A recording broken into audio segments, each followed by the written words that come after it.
दुश्मन को हार का स्वाद चखाएंगे, मुस्तफा खामनेई ने कहा है। दुश्मन नई हार के लिए तैयार रहे, यह भी मुस्तफा खामनेई ने कहा है। कहीं ना कहीं ऐसा लग रहा है कि ईरान को जानकारी मिल गई है और जो पेंटागन की लीक रिपोर्ट की जानकारी हमने आपको दी थी, जानकारी ईरान तक पहुंच गई है कि अमेरिका एक और अटैक की तैयारी कर रहा है, इसलिए उसने नेवल ब्लॉकेड नहीं हटाया है ओमान की खाड़ी से। और इसलिए मुस्तफा कह रहे हैं कि दुश्मन को दोबारा हराएंगे और नई जीत की तैयारी करे IRGC। एक और बड़ी खबर आ रही है, ईरान ने 20 जहाजों को वापस लौटाया। यूएस नाकेबंदी तक हुर्मुज बंद रहेगा। IRGC ने कह दिया है नाकेबंदी यूएस की नहीं हटी तो कोई वार्ता भी नहीं होगी, अमेरिका से बातचीत भी नहीं करेंगे। बेसिकली इस इलाके का कमांड कंट्रोल अमेरिका को नहीं देना चाहता ईरान, यह बात भी समझिए। अगर हुर्मुज खुला हुआ है फिर भी इस इलाके से तेल नहीं निकल पा रहा है बगैर अमेरिका के परमिशन के, तो ये ईरान की साख पर बट्टा है। और ईरान ये मानता है कि इस इलाके की हुर्मुज की जो चाबी है वो ईरान के पास रहेगी, न कि अमेरिका के पास। इसलिए अमेरिका ने ब्लॉकेड नहीं हटाया तो ईरान ने फौरन ब्लॉकेड किया, हुर्मुज को बंद किया। और अब ईरान ये कह रहा है कि पहले अमेरिका ब्लॉकेड हटाए उसके बाद हम हुर्मुज खोलेंगे, यानी कि बाजी अब पलट दी गई है। आगे बढ़ते हैं।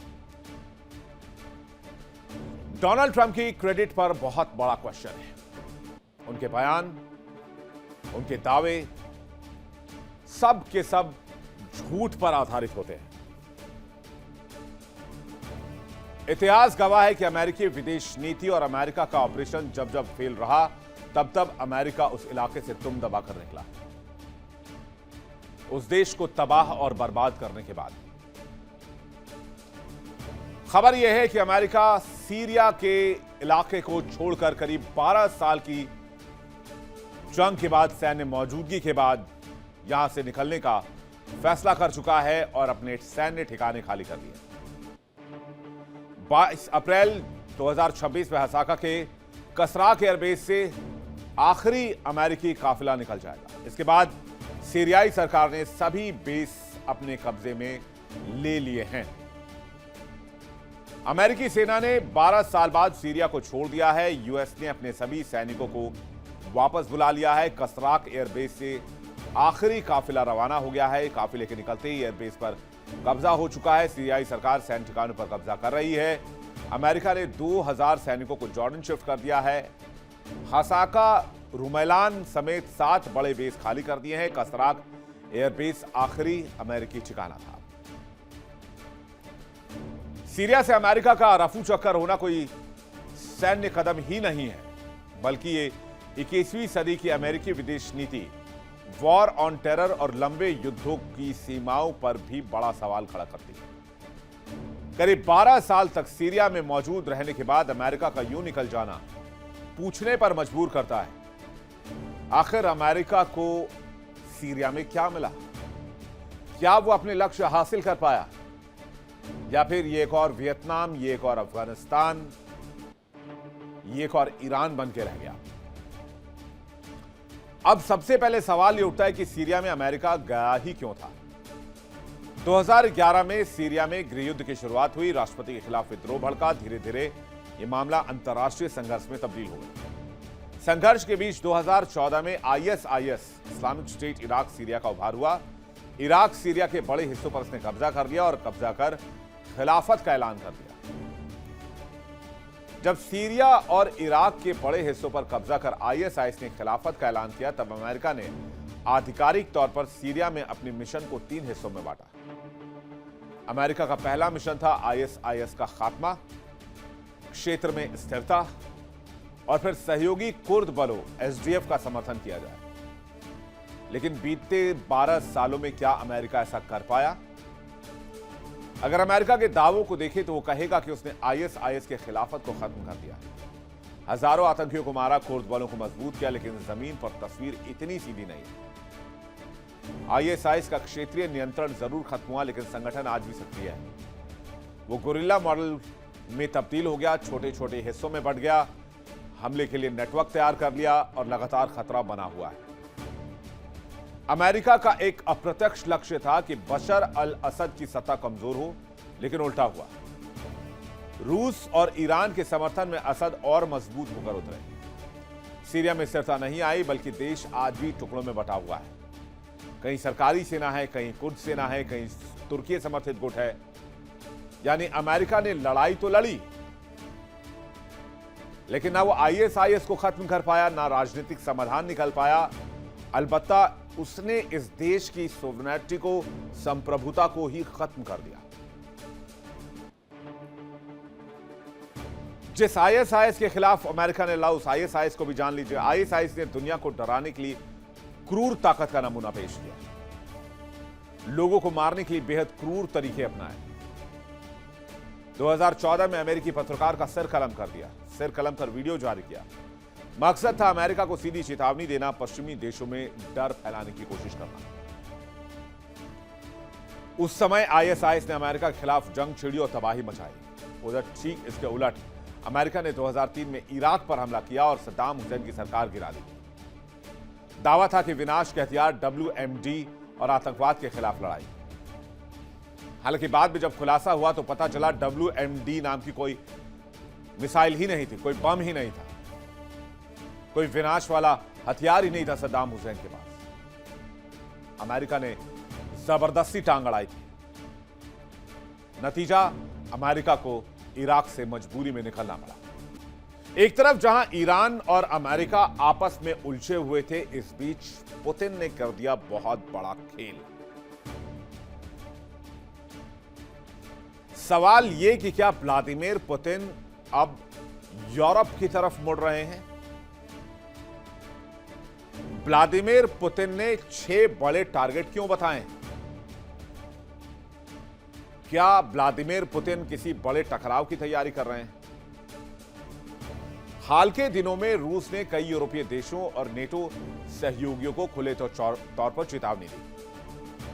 रिपोर्ट्स के मुताबिक ब्रिटेन, जर्मनी, पोलैंड जैसे देशों में मौजूद सैन्य या ड्रोन सपोर्ट सिस्टम को वैध लक्ष्य बताया गया है।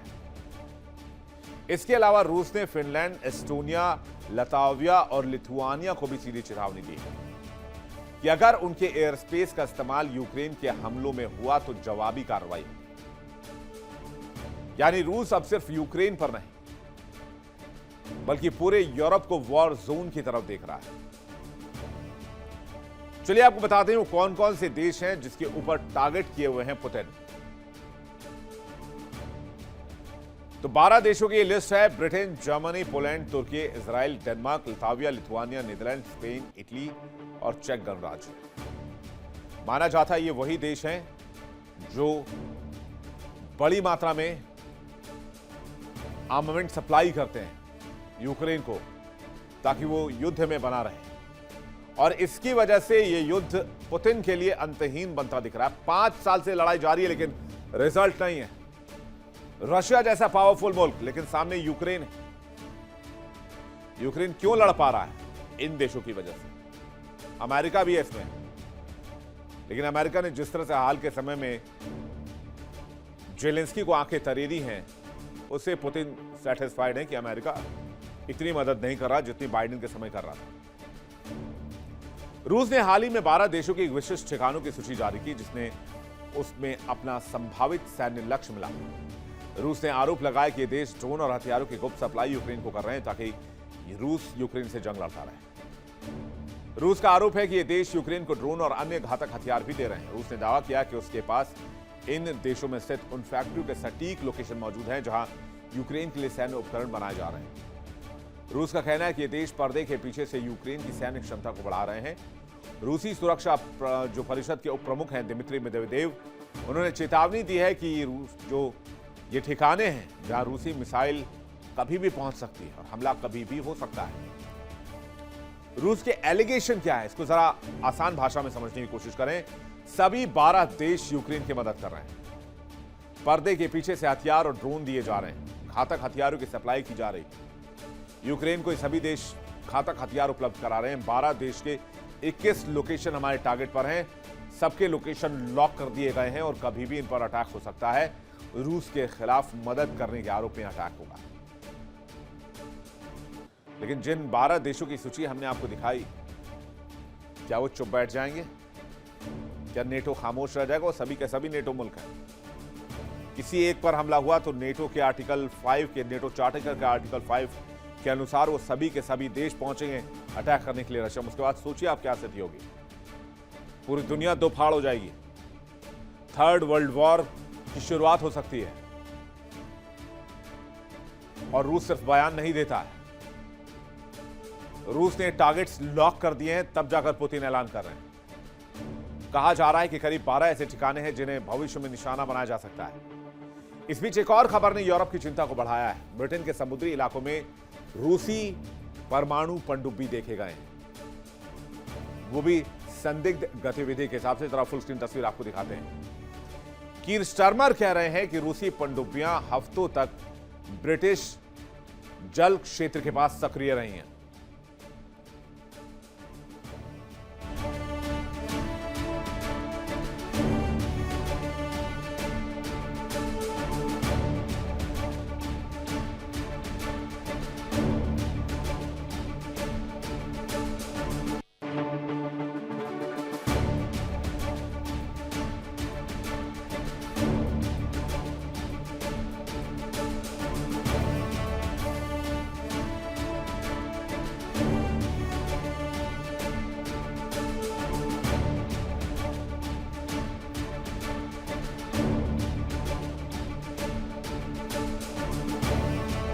ब्रिटेन के पीएम कीर स्टारमर का मानना है कि यह कोई सामान्य गश्त गतिविधि नहीं है, यानी कि सामान्य पेट्रोलिंग नहीं है, बल्कि शक यह है कि पनडुब्बियां समुद्र के नीचे बिछी केबल्स और पाइपलाइन की जासूसी या संभावित सैबोटाज मिशन पर आई थी। यहां समझना यह जरूरी है कि दुनिया का लगभग 99% डिजिटल डेटा, बैंकिंग, इंटरनेट, सरकारी संचार इन्हीं अंडरसी केबल्स के जरिए चलती हैं। अगर इन पर हमला होता है तो यह सिर्फ सैन्य संकट नहीं रहेगा, बल्कि वैश्विक अर्थव्यवस्था को हिला देने वाला मामला साबित हो सकता है। इसी खतरे को देखते हुए ब्रिटेन और नॉर्वे ने संयुक्त नौसैनिक मिशन शुरू किया, जिसमें अटलांटिक सागर में रूसी गतिविधियों पर नजर रखने के लिए कई युद्धपोत और सर्विलांस सिस्टम तैनात कर दिए गए। यानी युद्ध का जनरेटर यहां भी चालू कर दिया गया है, जहां पर यूरोप और रूस आमने सामने दिख रहे हैं। मैंने आपसे क्या कहा कि यहां खेल तो ईरान अमेरिका का चल रहा था, दुनिया इस तरफ बिजी हो गई, गेम इधर शुरू हो चुका, ओरिजिनल गेम। ईरान से अगर लड़ाई अमेरिका की लंबी भी चली तो इंपैक्ट तेल, डीजल, पेट्रोल पर होगा, गैस पर होगा, और ये लड़ाई बहुत लंबी नहीं होगी। दुनिया जानती है, आप भी जानते हैं, मैं भी जानता हूं। लेकिन नेटो वर्सेस रशिया की लड़ाई होगी, फिर क्या होगा? कीर स्टारमर का दावा है कि ब्रिटेन के पास 3 रूसी परमाणु पनडुब्बियां देखी गई। देखिए इंडिया डेली 24/7 अब आपके स्मार्ट टीवी पर। इंडिया डेली मौजूद है सभी डिजिटल प्लेटफॉर्म पर लाइव और लगातार। इंडिया डेली 24/7 हर दिन राष्ट्र को समर्पित।